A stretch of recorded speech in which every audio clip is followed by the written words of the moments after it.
बिमानि गोरबोनिफ्राय जोनोम मोननाय जागोदान गथ'साफोरखौ सम बायदि भेक्सिन थुनाय जायो आरो बे भेक्सिननि गेजेरजों गथ'साफोरनि देहा दाथाया गोख्रों जानाय आरो बेमार होबथानायखौ मिथिनो मोनो।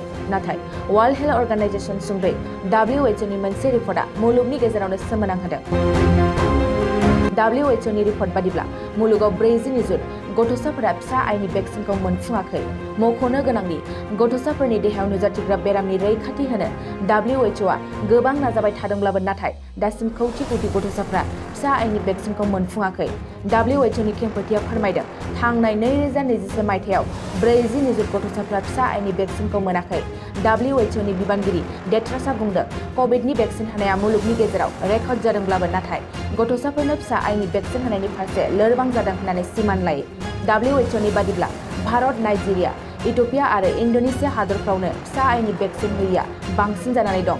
बुंनो थाङोब्ला भारत हादरनि गेजेराव बोसोरफ्रोमबो जोनोम जागोदान गथ'साफोरनि देहायाव बेमार नुजाथिनाय बेंगुरा जानाया रायखांजाथावना।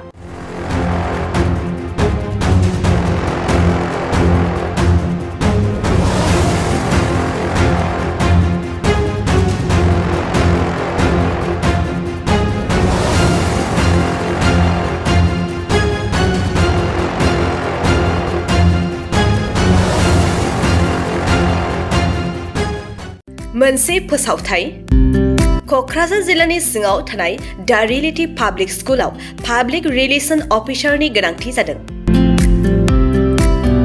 गोसो गुदुं बिजाथिफोरा थाबैनो जगाजग खालामनो हागोन।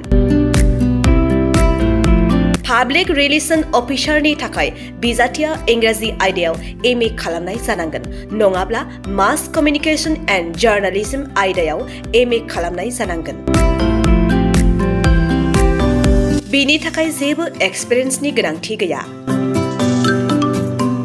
डिग्री गोनां बिजाथिफोरा बयबो एप्लाइ खालामनो हागोन।